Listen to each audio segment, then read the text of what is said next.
2,000 years ago, the poet Ovid wrote that night is a sadder time than day. I know that's always been true for me. When discouraging thoughts come, it's usually at night. Actually, I'm pretty cheerful most of the time, but it used to be that occasionally, when I was working alone in the national office late at night, a black thought would come into my mind, always the same thought. It was that there's not enough time to do what I must do. It was that something will happen to me before the Alliance is strong enough to survive and continue growing without me. Then a feeling of desperation would come over me, and I would have to fight off an almost overpowering urge to do whatever I could to speed things up, to go back to the quick and dirty methods that I had tried in past years. Now, I didn't yield to that urge because I had already found out the hard way that the quick and dirty methods don't yield lasting results. I knew that we have only one shot at winning this war we're in, and that it has to be a good shot. We can't miss. We can't build something that is flimsy or false. We have to do it exactly right, or it won't work. But doing it right sometimes seems painfully slow, and it would be futile, self-defeating, if in my care to do it right, I didn't get enough of it done so that others could carry on before I was overtaken by disease, or by an accident, or even by an assassin. Now, in a sense, this black thought which used to creep up on me late at night was the thought of death, the fear of death. We're all mortal. We all know that we have to die, though no one wants to. The way we've dealt with this fear of death in the past has been to identify ourselves with something immortal, to think of ourselves as part of something in which we can continue to live after our bodies are gone. Patriots have identified themselves with their countries, often so strongly that they were almost eager to die in order to advance the interests of their fatherland, the land of their forefathers. It was easier to be patriotic, of course, when our country still belonged to us, when we were able to associate a particular village or farmstead with our ancestors for several generations back, when the graves of our fathers and grandfathers and great-great-great-grandfathers were around us, and so were their works. The fields that they had cleared, the buildings they had built, the trophies they gathered in their lifetimes, the records they left behind them. We could easily fit ourselves into the pattern of generations and centuries and be content in the knowledge that our own works and trophies and records would also be preserved and would become part of the lives of our descendants. We would fight anyone who threatened that pattern. We would die in order to preserve it, so that we wouldn't be forgotten, so that we would always have a little niche in the memory of all the generations which were to come. Today, the whole pattern has been smashed to bits and ground into the mud. We've lost our roots, our sense of belonging, our connection with the past and with the future. We can't count on being remembered. In fact, if current trends continue for a few more years, and Martin Luther King's dream of full equality is realized, then our grandchildren won't even know who their fathers are, much less their grandfathers. So patriotism provides little comfort for mortals these days. And it's no wonder that many people are searching for something else besides their countries to identify with. For me, that something has long been the whole universe. My life is part of its life. And I know that the larger life of the evolving universe will go on no matter what. That's my religion, or part of it. But it's a rather impersonal religion. And on dark, lonely nights at the office, it does not by itself provide enough comfort to keep dark moods away. There is in all of us, I believe, a need for a more personal identification with something immortal. We need more than merely the knowledge that each of us is a momentarily glowing spark of individual consciousness in a conscious cosmos. A cosmos which, even as its overall brightness grows, witnesses the winking on and then out again of billions of individual sparks. We need, in addition to that, the knowledge that we as individuals make a difference. We need the knowledge that we can make a mark on the world through our own efforts, and that the mark we make will last.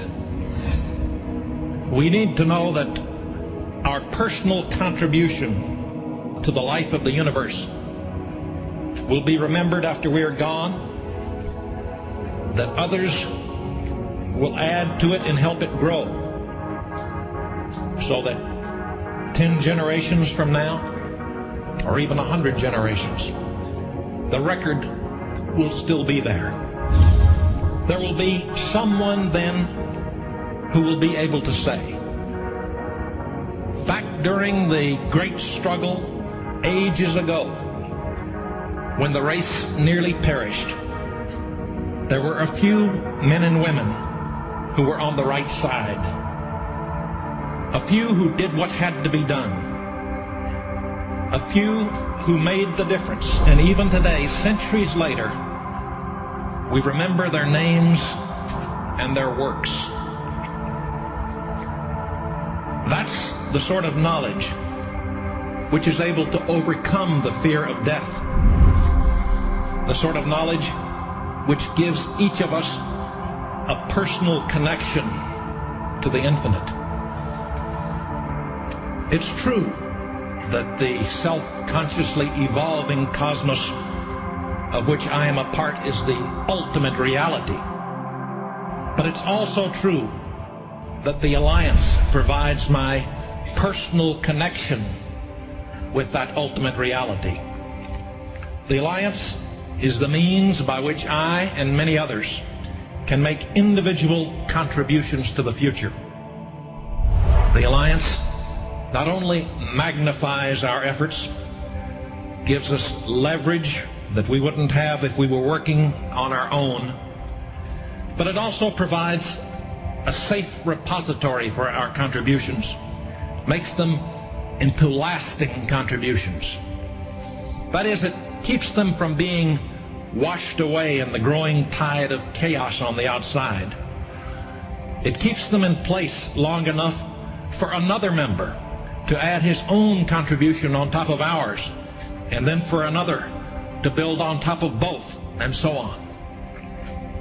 For example, if one of our members writes a book which is a valuable contribution to our overall effort, say member William Simpson and his Which Way Western Man, then he doesn't have to worry that it will immediately disappear into oblivion when he dies or is no longer able to promote it himself. He knows that even after he is gone, the Alliance will remain to continue distributing his book, continue reprinting it, magnifying its effect, until another member is able to build on that work with a book of his own, which advances the cause still further. That, of course, is the theory. The trouble is, it has been a pretty shaky theory in the past, primarily because far too much was dependent on a single individual, me. Who could be sure whether I would last from 1 month to the next? Who could know whether or not all of the hard work and money and time he was putting into the Alliance would be wasted because I might at any minute give up and announce that I was tired of butting my head against the wall, and that would be the end of it. From my own viewpoint, things were a little different, but still not particularly encouraging. I knew that I wouldn't give up, but I could see others giving up all around me. It seemed that every time we would manage to struggle ahead a step, we would slide 3/4 of a step back again. And I knew that we were not strong enough to keep going at all if I quit, which meant that I had to hang on and keep on pushing things forward until we reached a critical point where I could stand aside and things would keep moving forward without me, because there would be the right people ready and able to take over all of my responsibilities. My concern was that nothing must happen to me before we reached that point.